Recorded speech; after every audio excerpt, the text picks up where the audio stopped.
crowd loving every bit of this. And the Knicks have the lead.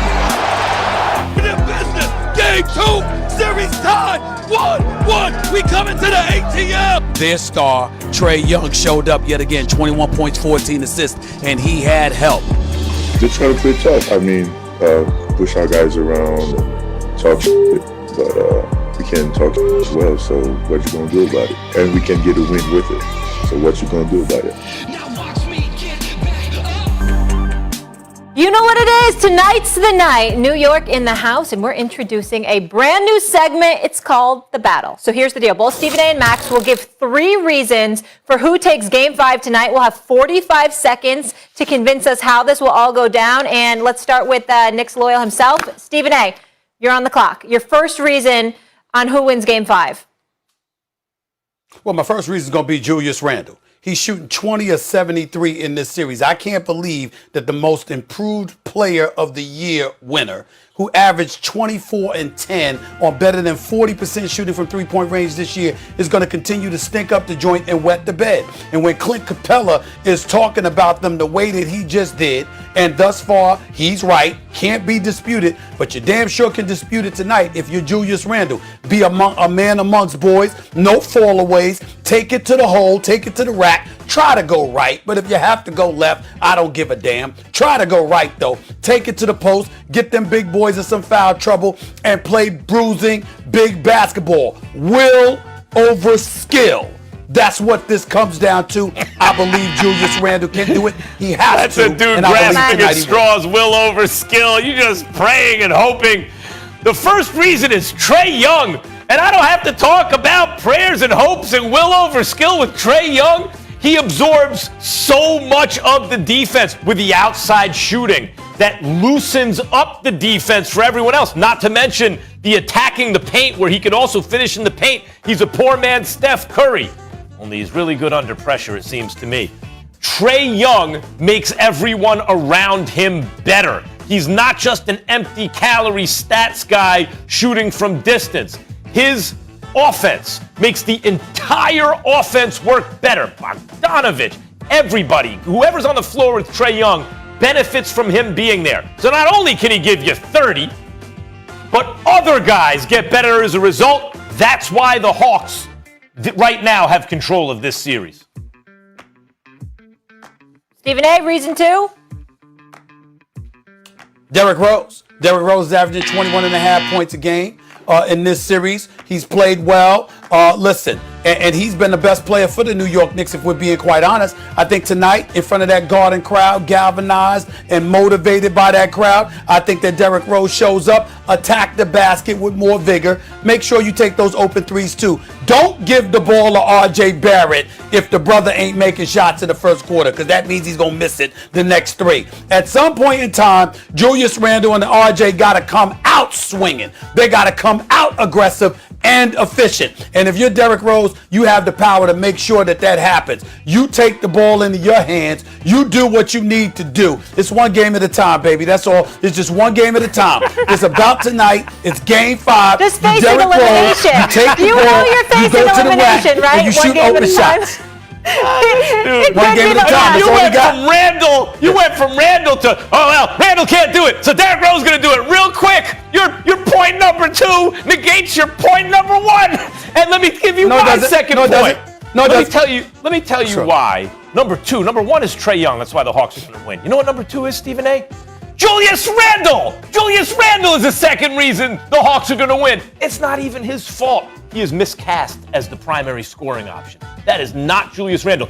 You got up and demonstrated. College basketball player Stephen A. from a million years ago couldn't help himself.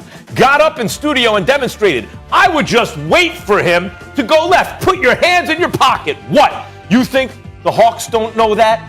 They understand, and they got Clint Capella on the floor, too. In the paint, forget it. Julius Randle cannot be your number 1 scoring option, but here's the problem. I don't really think he's a number 2 scoring option in a playoff situation. I think he's best served as a 3 scoring option, but he's the 1, which is why you immediately move to Derrick Rose, because you're bailing out on Randle already. D-Rose, save us. The clock has failed us. This is a work in progress, but I'm keeping track here. So, Stephen A., you're up with your final reason.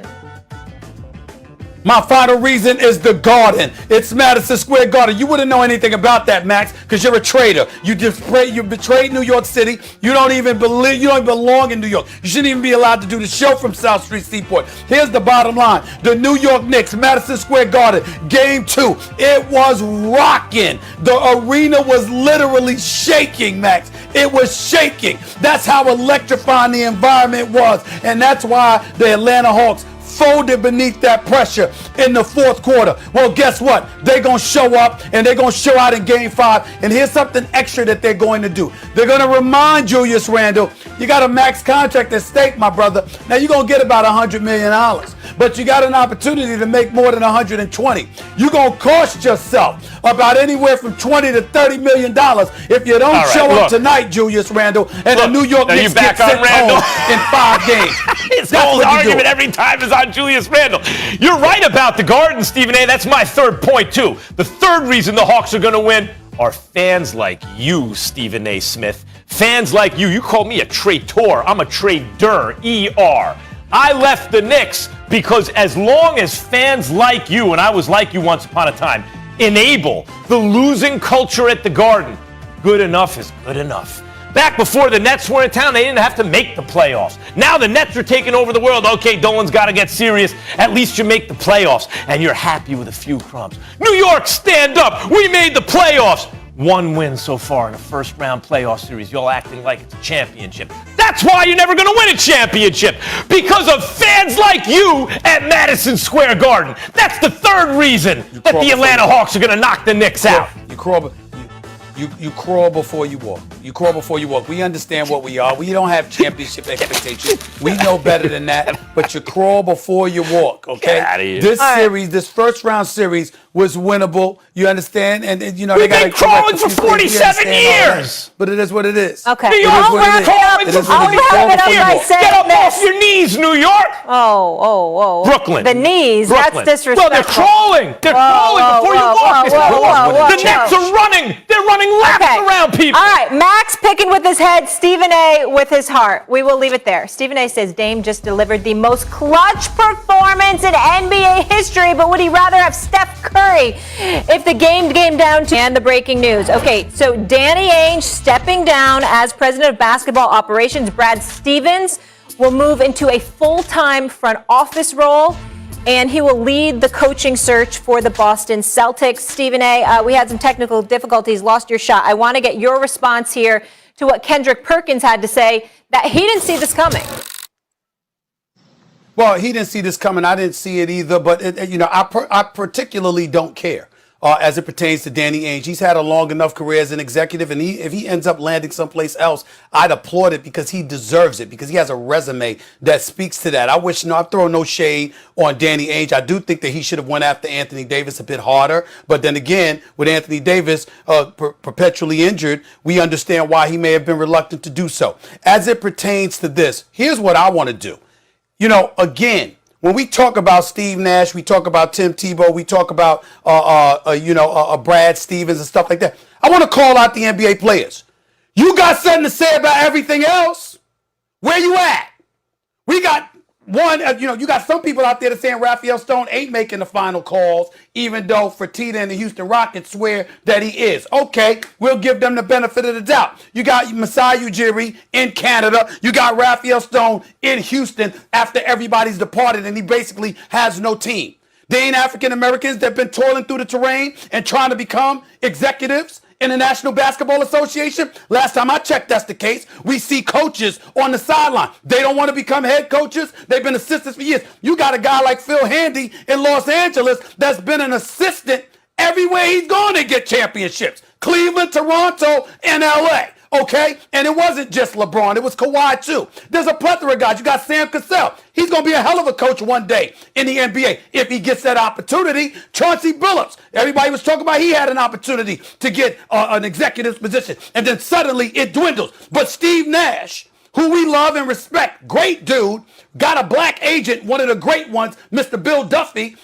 Steve Nash never coached on any level. And not only does he get the job, he gets the job with the full support of Kevin Durant and Kyrie Irving, who, by the way, never insisted that a black candidate be interviewed and be put front and center so we'll know who that individual is. We got Brad Stevens here. It's Boston. Tatum's your star. Jaylen Brown's your star. We understand what role that they play, particularly Jaylen Brown, in social justice.